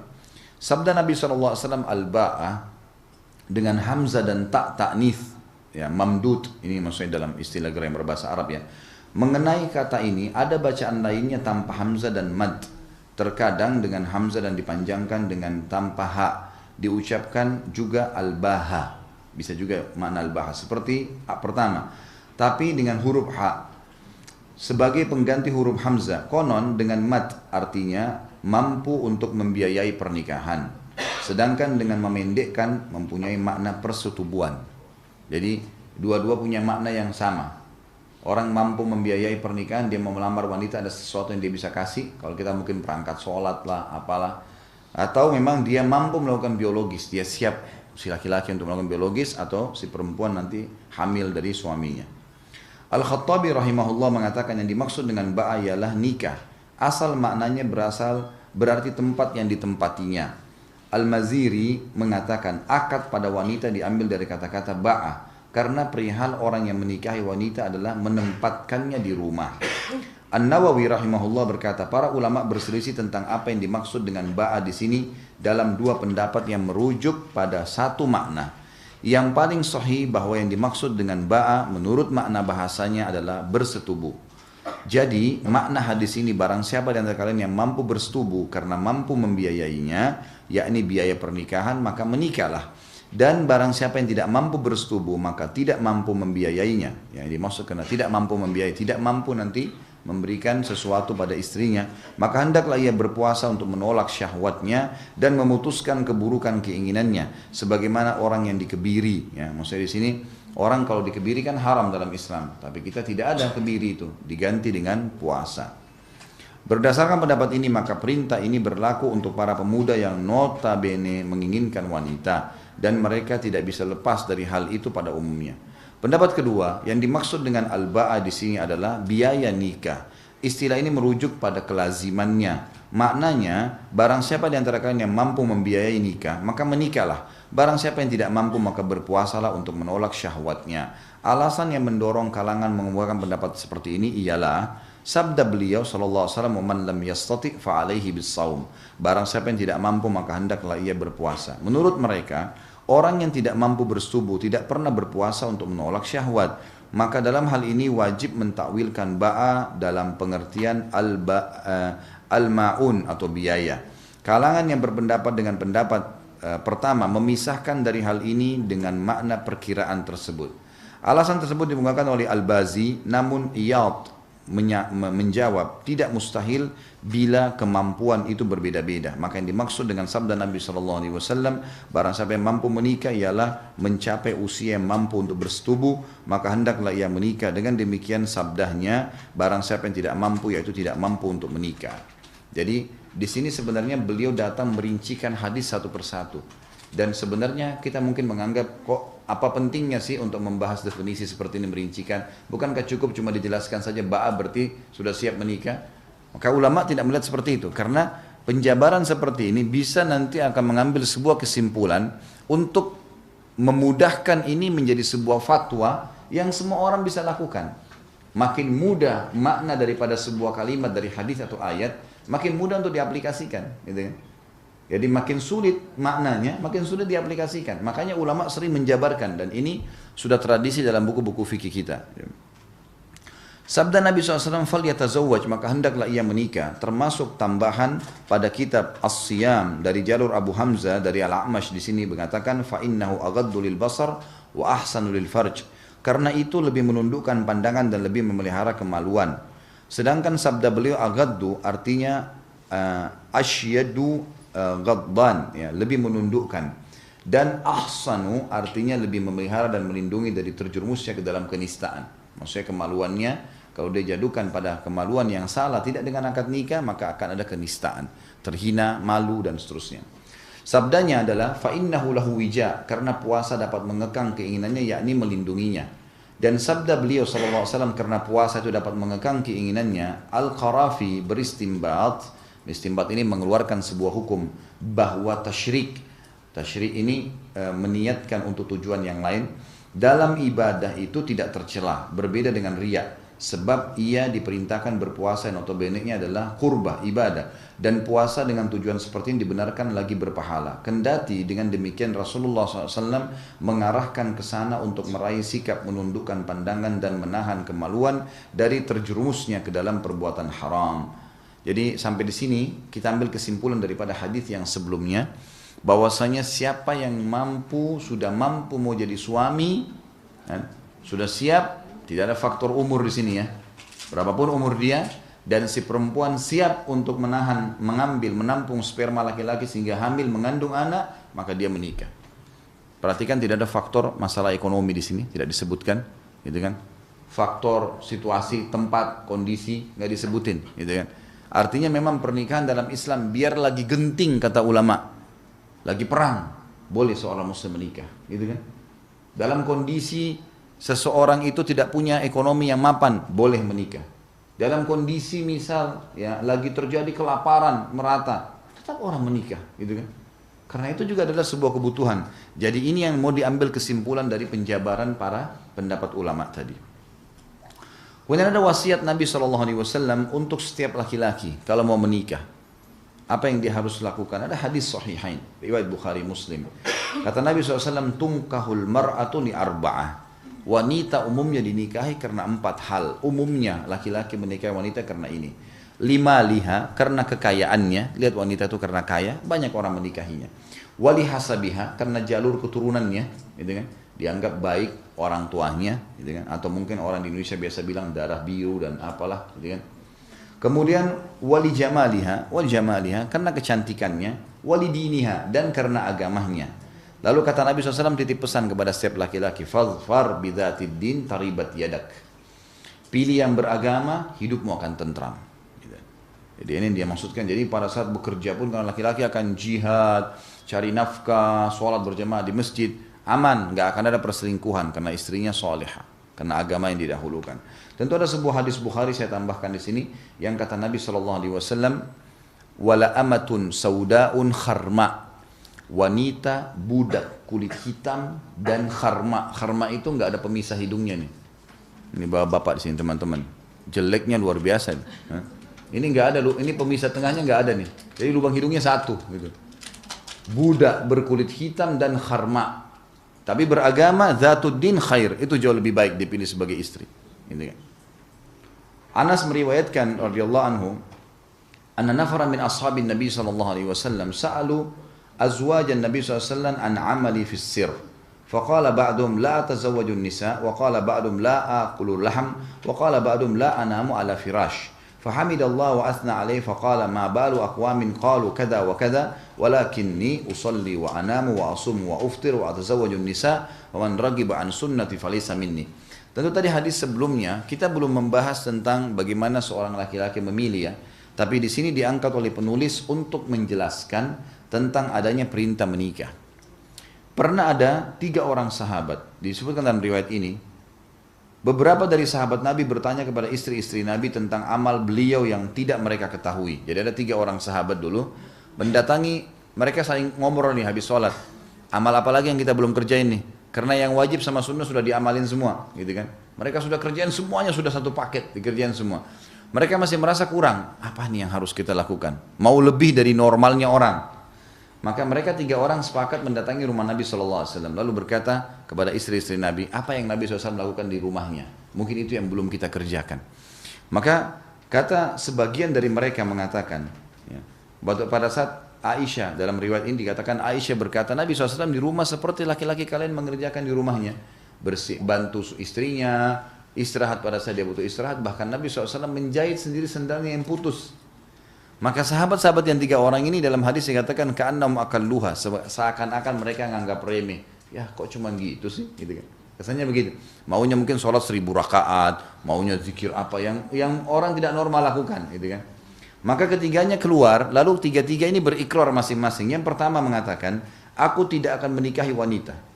Sekarang aku tidak mau nikah wanita, mau ibadah terus. Ya kan? Yang satu lagi, sebagian yang lain berkata, aku tidak mau makan daging. Ya kan? Ada riwayat lain mengatakan, aku puasa dan tidak mau berbuka puasa. Gitu kan? Jadi nanti kalau misalnya sampai maghrib nih, masih kuat, tahan sampai besok, puasa terus. Hari ketiga kalau sudah tidak tahan, baru buka puasa. Jadi yang tidak normalnya orang lakukan. Yang ketiga mengatakan, aku tidak akan pernah tidur di kasur. Mulai sekarang, malam hari nggak mau tidur. Nanti kalau ngantuk sekali baru tidur. Jadi sholat malam terus, gitu kan? Nggak pakai tidur. Maka Nabi SAW mendengarkan, lalu beliau naik di atas mimbar, beliau memuji Allah dan menyanjungnya, lalu beliau membacakan salawat untuk diri beliau sendiri SAW, dan beliau berkata, mengapa ada sebagian orang yang berkata begini dan begitu, demikian dan demikian. Maka ketahuilah, ada riwayat lain saya tambahkan di sini yang hampir serupa dan mengatakan, Nabi mengatakan, saya orang yang paling bertakwa kepada Allah di antara kalian, dan saya sholat, saya tidur dan saya sholat, saya tidur di malam hari, saya juga sholat, saya puasa dan saya berbuka puasa, dan saya juga menikahi wanita. Siapa yang menolak sunnahku bukan dari golonganku, bukan dari golonganku. Nabi SAW juga, diriwayatkan oleh Ibnu Abbas secara marfu. Marfu maksudnya adalah ya disampaikan oleh Ibnu Abbas langsung dari beliau, diangkat ke Nabi SAW. Lam nara lil mutahabbin mithlan nikah. Jadi kalau orang yang mau cari cinta sebenarnya, pelampiasan biologis, ya bermesraan yang luar biasa adalah pernikahan. Kata Nabi SAW, kami tidak melihat dua orang yang saling mencintai sebagaimana pernikahan. Tidak ada yang lebih mudah daripada itu. Hanya dengan akad nikah maka mereka bisa saling menjaga, saling membentuk komunitas dan seterusnya. Dan dalam Sahih Muslim dari hadis Abdullah bin Umar, ia berkata Rasulullah SAW bersabda, ad-dunya mata'un wa khairu mata'id dunya al-mar'atus salihah. Dunia adalah kesenangan dan sebaik-baik kesenangan dunia adalah wanita yang salihah. Kalau tadi laki-laki diwasiatkan untuk mencari juga yang beragama, perempuan, sini juga ya laki-laki juga diingatkan, sebaik-baik perhiasan dunia adalah wanita yang salihah. Dahulukan agamanya si calon itu. Rasulullah SAW menganjurkan umatnya agar menikahi gadis yang baik-baik dan memiliki ketaatan agama. Dalam Sunan An-Nasa'i dan dari Abu Hurairah bahwasanya Rasulullah SAW bersabda, allati tasurruhu idza nadhar wa tuti'u idza amar wa la tukhalifu fi nafsiha wa maliha bima yakrah. Wanita, ciri wanita yang bisa dijadikan sebagai istri adalah wanita yang menyenangkan suami jika memandangnya. Ya, jadi tujuan pernikahan harusnya cari istri yang seperti itu. Jadi apapun yang istri suaminya suka dilakukan sama dia. Mentaatinya jika memerintahkannya, apapun yang dikatakan lakukan ini, jangan lakukan ini, ditaati, dan tidak menyelisihinya dengan apa yang tidak disukainya, berkenaan dengan diri dan hartanya. Di sini penulis mengangkat hadis ini untuk masih masalah kenapa menikah ya, masih judul itu. Jadi kita belum masuk ke dalam penjabarannya yang panjang lebar. Jadi hadis-hadis ini masih diangkat untuk menjelaskan kalau ada perintah agama untuk menikah. Di antaranya juga hadis Nabi SAW ini yang memerintahkan mendahulukan menikah dengan gadis daripada janda. Alaikum bil abkar fa innahunna a'zabu afwahan wa antaqu arhaman wa arda bil yasir. Menikahlah kalian dengan gadis karena mereka lebih manis mulutnya. Di sini terjemahan keliru ya. Maksudnya bukan lebih manis mulut di sini, artinya mereka lebih bisa menjaga lisan. Beda dengan orang yang sudah punya pengalaman, gitu kan. Lebih jernih rahimnya karena belum pernah dibubuhi oleh sperma yang lain, dan lebih ridho dengan yang sedikit. Artinya kalau misalnya dia sudah pernah menikah sebelumnya, kemudian sudah pernah ada pendapatan, gitu kan. Misal suami pertama dulu yang sudah meninggal atau cerai memberikan dia 1 juta atau 3 juta atau 10 juta per bulan. Menikah dengan suami kedua mampunya tidak sampai ke situ. Maka gadis yang belum pernah punya suami, dia bisa lebih menerima keadaan ya, daripada suaminya. Tentu kita belum merincikan hadis ini ya. Nanti akan ada bahasannya. Ada bahasannya. Ini hanya penyampaian dari Nabi SAW, hadis yang dikumpul oleh penulis yang membuktikan memang ada perintah untuk mencari pasangan, menikah dan seterusnya. Ketika Jabir radhiyallahu anhu menikah dengan seorang janda, maka Nabi SAW mengatakan kepadanya, ala tazawwajta bikran tulaibuka wa tulaibuha wa tudahikuka wa tudahikuha. Mengapa engkau tidak menikah dengan gadis yang bisa bermain-main denganmu dan engkau bisa bermain-main dengannya? Ia bercumbu denganmu dan engkau juga bercumbu dengannya. Maksudnya di sini adalah ada perintah bagi laki-laki mendahulukan gadis. Jadi di sini bukan berarti janda itu aib, bukan sama sekali. Nanti akan ada bahasan hadis-hadis. Nabi SAW menikahi janda, gitu kan? Ini juga Jabir menikahi janda. Kemudian Abdurrahman, ada sahabat Nabi yang lain juga menikahi janda. Banyak yang menikahi janda dan banyak yang menikahi istri-istri para mujahidin. Dan itu tidak ada aib dalam Islam. Tetapi kita melihat ada hadis Nabi yang menganjurkan untuk memprioritaskan gadis. Yang lebih banyak ditangkap oleh para ulama agar perempuan-perempuan itu tidak berumur tua baru menikah. Yang dimaksud sini gadis sebenarnya adalah fokuslah kepada anak-anak perempuan yang memang harusnya jangan dibiarkan mereka tumbuh tanpa suami, gitu loh. Itu lebih banyak maknanya ke situ hadisnya. Nabi SAW menganjurkan untuk menikah wanita yang banyak anak dan tidak menyukai wanita yang tidak bisa melahirkan anak. Jadi kita boleh memilih wanita yang memang siap untuk punya anak. Ya, siap untuk punya anak. Atau memang wanita itu dasarnya subur. Dasarnya subur. Jadi kita boleh mencari tahu tentang informasi itu. Misal kita tahu dari orang tuanya, dia bersaudara berapa orang, kan bisa ketahuan. Karena tujuan menikah juga punya keturunan. Gitu kan. Kata Nabi SAW, kata Ma'qil bin Yasar radhiyallahu anhu, ja'a rajulun ila Rasulillah SAW faqala inni asabtu imra'atan dzata hasabin wa mansib illa annaha la talidu afa atazawwajaha fanahahu thumma atahu ats-tsaniya fanahahu thumma atahu ats-tsalits fanahahu faqala tazawwajul waludul wadudu fa inni mukatsirum bikum. Seorang laki-laki datang kepada Rasulullah SAW seraya mengatakan, sungguhnya aku mendapatkan seorang wanita yang memiliki kedudukan dan juga memiliki kecantikan di sini ya, karena ada dzatu hasabin wa mansib dalam bahasa Arab. Punya kedudukan, punya keturunan, ya, punya kekayaan. Aku menemukan wanita yang siap menikah, tapi seperti ini keadaannya, punya kelebihan fisik, punya kelebihan jalur keturunan yang baik, punya kelebihan harta. Tapi dia punya masalah satu, tidak bisa melahirkan. Mandul. Maka apakah aku boleh menikahinya ya Rasulullah? Karena dia minta saran Nabi ya. Jadi sahabat ini minta datang saran Nabi. Maka seorang muslim kalau diminta saran menyampaikan. Apalagi Nabi SAW. Maka Nabi SAW mengatakan jangan. Kemudian dia datang yang kedua kali minta izin sama Nabi. Ya Rasulullah, saya mau nikahi dia. Bagaimana saran anda? Kata Nabi jangan. Sampai 3 kali. Setelah 3 kali pun barulah Nabi SAW mengatakan menikahlah dengan wanita yang subur, yang bisa melahirkan banyak anak, karena saya bangga dengan jumlah umatku pada hari kiamat. Nanti akan saya jelaskan juga pada pertemuan-pertemuan akan datang bagi akhwat kita terutama. Kalau melahirkan dalam Islam selain memiliki pahala yang besar, karena pahalanya setiap kali hamil sama dengan jihad bagi laki-laki. Yang kedua, ternyata ada penelitian dari medis, ya, tim medis muslim, ya memang ada penelitian ternyata wanita Allah bebankan melahirkan, hamil, itu justru karena berhubungan dengan masalah kesehatannya. Makin sering melahirkan, justru makin sehat bagi wanita. Ya, itu ada bahasan sendiri. Tapi kalau misalnya ada ibu-ibu pernah lihat nenek-nenek kita dulu misalnya ya. Ada misalnya mertua kakak saya di Surabaya. Tenang, jangan tanggapi dulu sebentar. Ini bahasan masih panjang ini. Saya kasih gambaran umumnya dulu. Ada mertua kakak saya di Surabaya, umurnya itu meninggal umur 90 tahun sekian. Itu ajal memang ya. Tetapi dia punya anak, dia sendiri ya, punya anak 16. Jangan astagfirullah, Masya Allah. Jadi dia punya anak 16 orang anak. Sebentar, sabar. Dia punya 16 orang anak. Dan subhanallah ceritanya dia yang dinukil dari keluarga. Karena ini mertua kakak saya dan masih ada hubungan kerabat. Ibu ini setiap kali hamil gak pernah ngeluh. Dia selalu senyum, dia anaknya. Ke-16 anaknya semuanya hidup, semuanya bakti sama dia. Sampai waktu dia meninggal 90 tahun, anaknya paling bungsu itu umurnya sekitar 40 tahun. 40.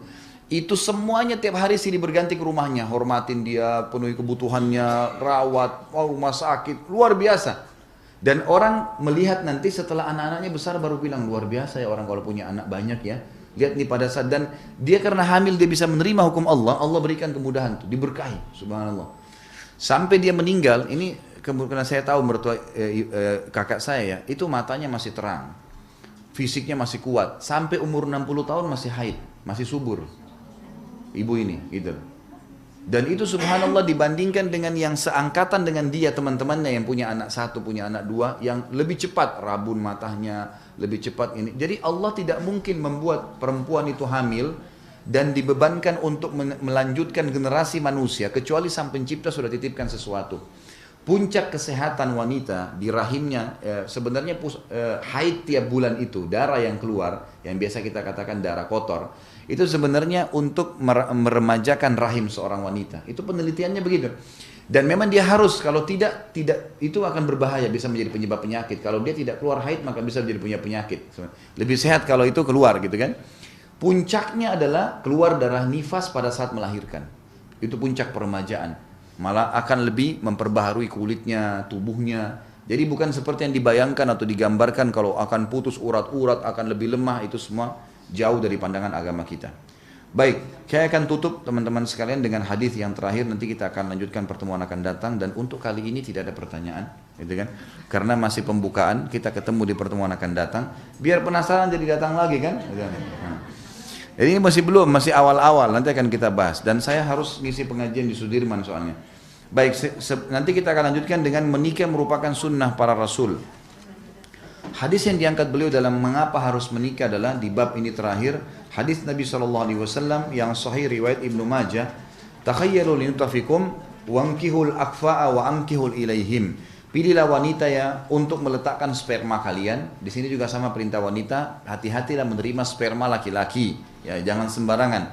Nikahlah dengan sekufu, sepadan. Jadi kalau misal dia sarjana, saran saya mencari orang yang sekufu. Memang agama begitu, sekufu ini bisa sebahasa, bisa sefamahaman. Sama-sama sarjana bagus, gitu kan? Jadi jangan seorang profesor nikah dengan orang yang tamatan SD, nggak nyambung, bahasanya nggak nyambung dan seterusnya. Atau ada orang kaya raya nikah dengan orang yang miskin sekali, ini nggak kufu namanya. Bisa, bukan tidak bisa dalam Islam, bisa tapi butuh ekstra energi, ekstra penyesuaian. Orang Indonesia lebih tepat nikah sama orang Indonesia, memang begitu. Yang sebahasa, yang sama makanannya, nikah sama orang lain, negara lain, bisa bukan tidak bisa, tapi butuh ekstra pengorbanan, ekstra penyesuaian waktu, gitu kan? Emang beda.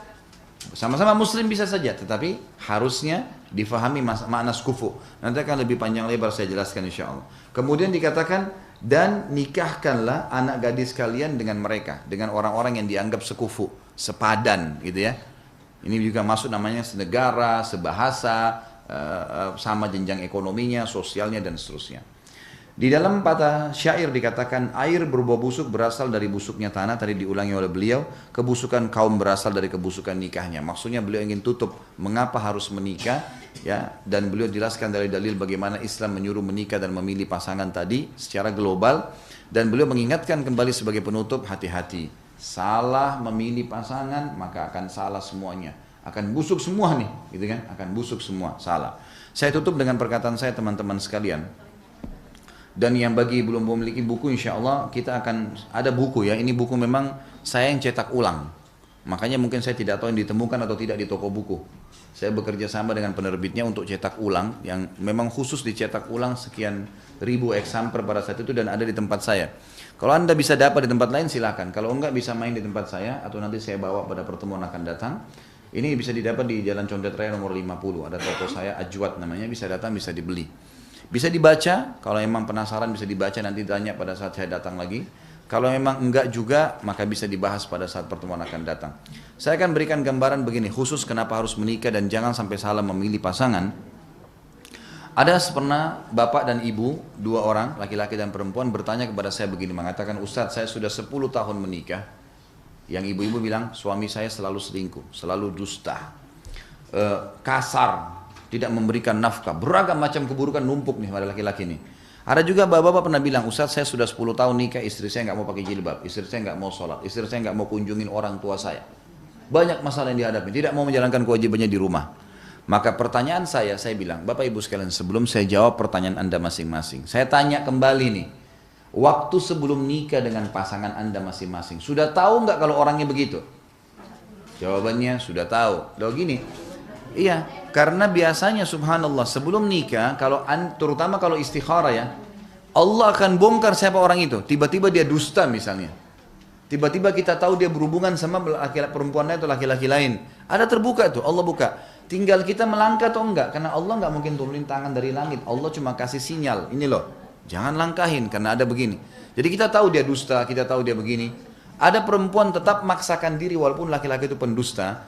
Ya, walaupun dia adalah seorang playboy, memang suka ganti-ganti pasangan, tapi yang penting ganteng. Nah ini masalahnya, gitu kan? Akhirnya jangan kaget kalau nanti dia dusta, nanti dia selingkuh, karena memang itu sudah dari awal. Kalau mau tidak selingkuh, cari yang soleh memang, gitu kan?